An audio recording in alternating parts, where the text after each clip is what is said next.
Before we dive into the different types of subsistence and commercial agriculture, we need to look at these two things: intensive versus extensive agriculture. The names kind of imply what they mean. If you take a look at those two pictures, there's one of each in those pictures. Let's go through it.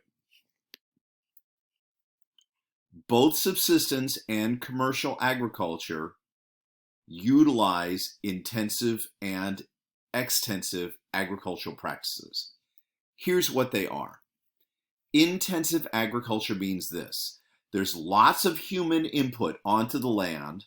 That means lots of people working on it, and or lots of capital investment onto the land. Capital, of course, is money invested onto the land. And then that produces either lots of food or some other kind of product that humans may not actually eat, or high-valued food or some other product that humans may not eat per acre. So in other words, lots of food or high-valued food per acre with either this capital investment and or human investment on the land. Extensive agriculture means this: there's not a lot of human input on the land and or not a lot of capital investment onto the land.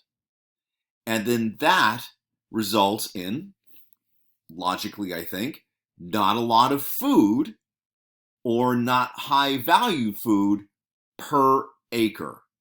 Okay? Let's take a look at a couple of pictures and see if we can sort this out.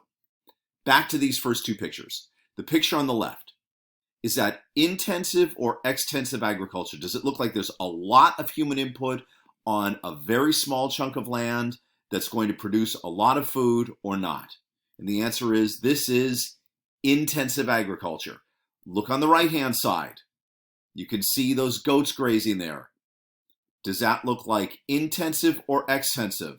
Well, they're spread out over a large area. That's going to be extensive.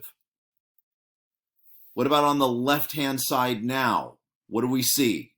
That's a strawberry field. Lots of people working on the field. Strawberries are worth a lot of money. They have to be transported rapidly to market. That would be intensive. What about this dairy farming operation on the right-hand side?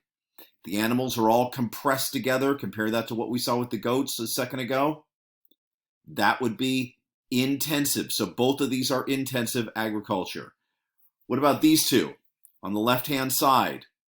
Okay, now the cows are spread out over a large area. Look at how much space they have to graze. That's extensive agriculture. What about that wheat farm or those wheat farms that you see?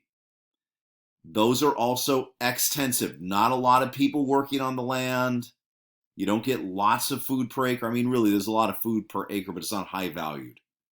Okay, let's head off to subsistence and commercial agriculture and apply these two concepts of intensive and extensive agriculture to them.